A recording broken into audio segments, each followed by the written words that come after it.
Internal documentation from Google's engineering team was recently leaked, and it proves that Google lies.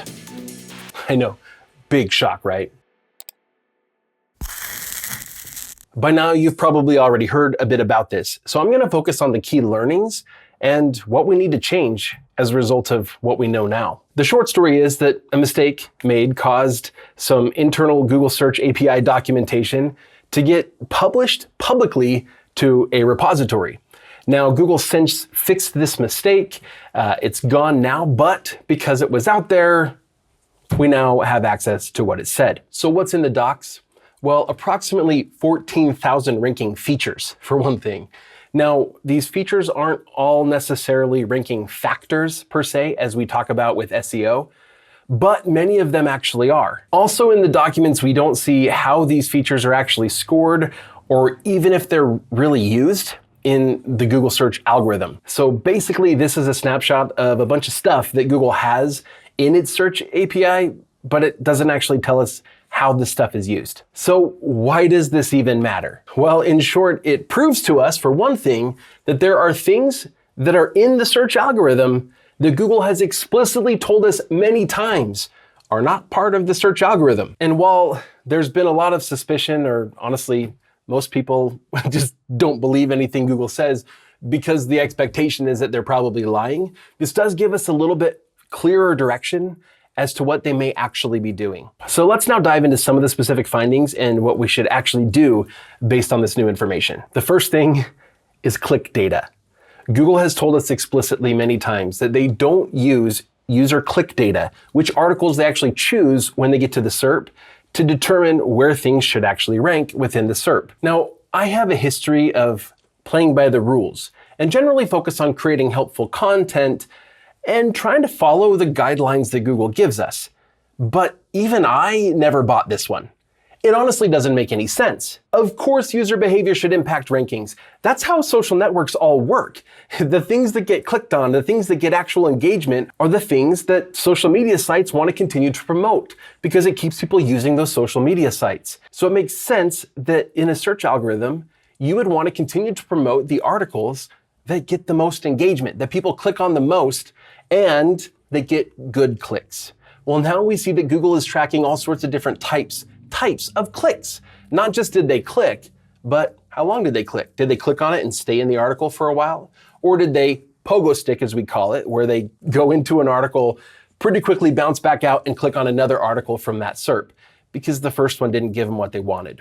Now, you could argue, yeah, but sometimes I do that. Sometimes I just want to look at like 3 different articles. Yeah, that's pretty normal behavior.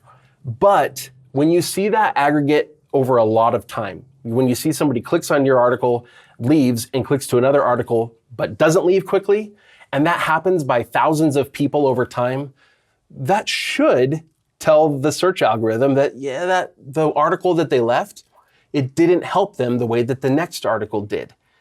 Well, basically now we see for sure that Google is tracking this. And if they're tracking it, they're very likely using it in the search algorithm. Something that also was kind of revealed as a part of this is that user click behavior and their engagement in certain types of content, as well as which articles they choose to click on and which they choose not to. This behavior not only is a ranking factor, but it can completely outweigh all other traditional SEO factors. So what does that mean for us? One, it means that whatever search query it is that we're trying to rank for, we need to make sure that we're doing a really good job of answering that search query in a complete enough way that people don't need to go to another resource. But we also want to create engaging content that keeps people on the page longer, that gets people scrolling through the page and engaging with the page. The more they engage with your content, the better. So if you have a page that's got a video that people click on and then they watch the video, or it's got a tool on it like a calculator, or maybe an infographic. Maybe you have some sort of decision tree so that you help people through a decision-making process. Basically, whatever we can do to keep people engaging with our content and to answer their question thoroughly enough that they don't have to go back out to the SERP and look at other resources from the search results, the better our content should do over time. Now, that doesn't help if your content never gets clicked on in the first place because Google's never showing it, and we're going to address that in some of these other findings. That brings me to number 2, and this is maybe one of the smaller ones. There were actually, like I said, 14,000. So there are a lot of little revelations. And one of those is that small websites, actually there's a label for small personal websites that Google uses. Now we don't know if Google's using that to promote or demote small websites, but I think we actually know, because small personal looking websites have almost all been demoted in the last little while. So what does that mean? Don't let your website look like a small personal blog. It needs to look like a business. If you have not yet taken the steps that I showed, I literally demonstrated in this video quite a while back, it's time to do that now. These steps, several of them, are going to help establish your website as more like a legitimate business rather than making it look like a personal blog. Along those same lines, Google has told us for a long time, there's no sandbox. We don't take new sites and just don't let them rank for a while. And while it's true that brand new content can get indexed pretty quickly and can show up in the SERPs, there actually is now a tracking for host age. So they may actually be tracking and even demoting websites that are pretty new. So 1, build that into your expectations, and 2, maybe make sure that at least some of the content that you're writing about on your website is targeting fairly low competition keywords.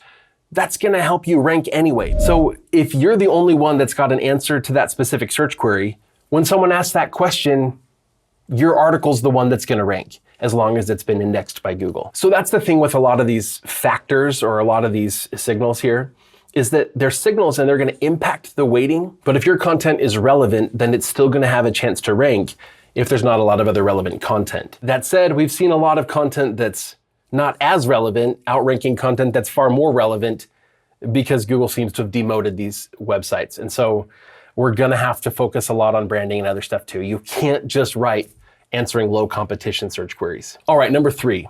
This is along the lines of click data, but Google is also using Chrome data. So users that use Google Chrome, no matter what search engine they're using, even though obviously by default most are using Chrome, the actual click data, the user behavior, the engagement that they do on specific websites, that's all impacting the algorithm. For example, when somebody goes to your website, Google's gonna see which links on your website that get clicked on the most. And that's gonna impact which links show up under your primary domain in the SERPs. So if somebody searches income school is gonna show up, but then you're gonna see these other links to other pages on the website.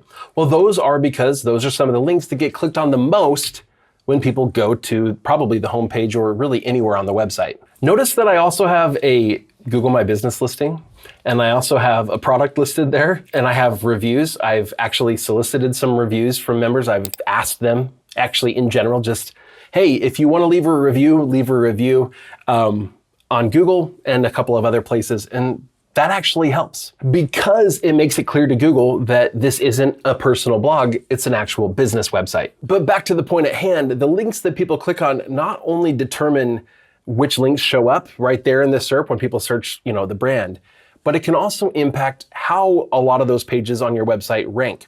And so if you can get people to engage with your website in a lot of different ways, and the more people click through to lots of different pages, the better those pages should perform in Google search. The next finding was content freshness. So having fresh, up-to-date content on your website is going to help your website, as well as that specific content, to rank better. Now, this doesn't mean you need to be constantly adding new blog posts to your website like every day. And it also doesn't mean that a specific publishing schedule, like dropping an article a week or 3 a week or 1 a day, is particularly important.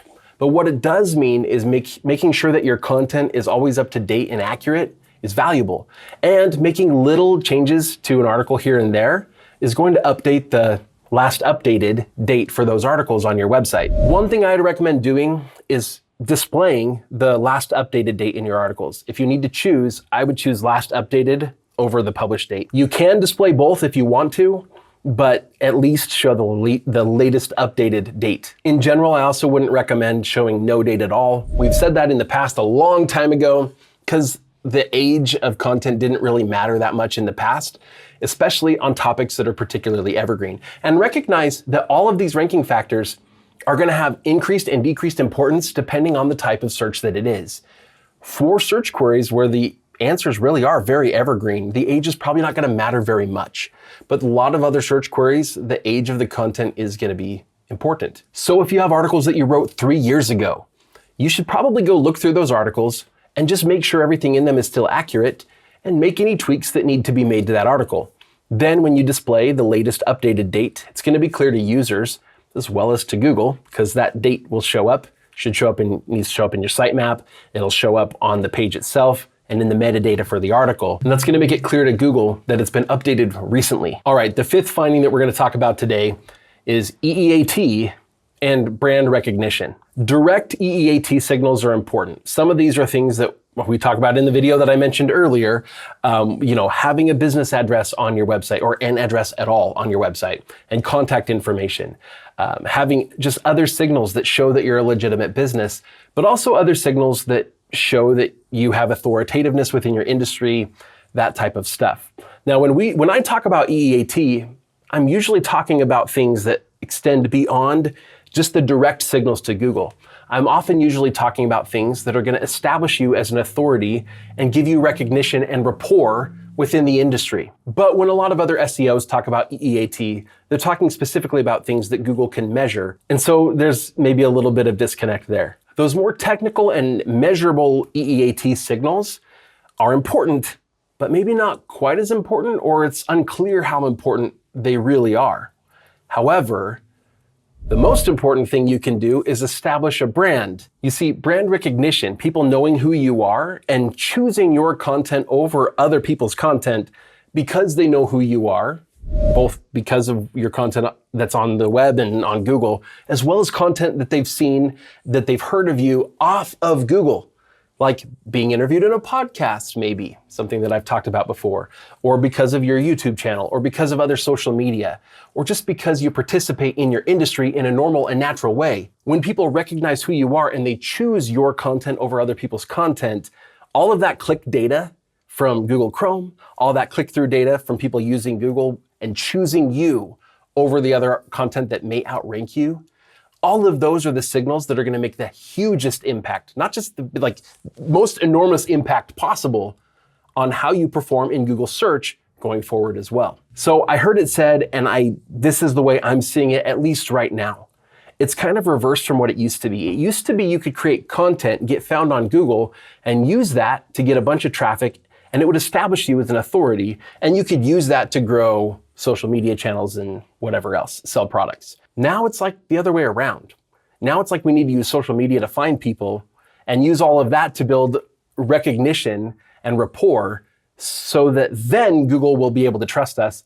And then all of a sudden we'll start getting a lot more organic traffic from Google. So and I'm hearing this from other SEOs as well, if it turns out that the typical EEAT signals that Google can actually measure are maybe not as important as we thought they were, but brand recognition and user click interaction and being able to recognize you as who you are, if that's the more important signal, then maybe an approach like industry outreach and participating in your industry would be more valuable than just fishing for backlinks. I feel like I've heard that before. The biggest takeaway from all this stuff from Google, in my opinion, I'm agreeing here now with Rand Fishkin. Rand wrote up a really good analysis of this, and a lot of this is based off of work that was done by Mike. I'll link to both of their articles in the description of this video because their analysis is really good. But what Rand said, I'm going to read this here. He says, if there was one universal piece of advice I had for marketers seeking to broadly improve their organic search rankings and traffic. So he's saying, you want to do better in SEO. You want to get more organic traffic from Google. He says it would be build a notable, popular, well-recognized brand in your space outside of Google search. It's good advice. Also kind of sounds familiar. Wherever I've heard that before, I'm just going to say right now, unequivocally, I agree. So what are we going to change? Well, I've outlined some specific recommendations here in this video, but in terms of my approach to Google and to marketing, well, what am I going to do different now based on this leak that I wasn't already doing a few weeks ago? Basically nothing. The approach that we're taking and the approach that I'm teaching is the approach that you need to be taking as well. if you want to do well in Google, as well as just be successful as a marketer on the internet. So that's something we're going to be talking about a lot on this channel going forward. It's what we've been talking about lately on this channel going forward. So if you want to learn how to succeed at business on the web, you should subscribe to this channel. And you should check out the other videos that we've already made on this channel. And I'll see you next time.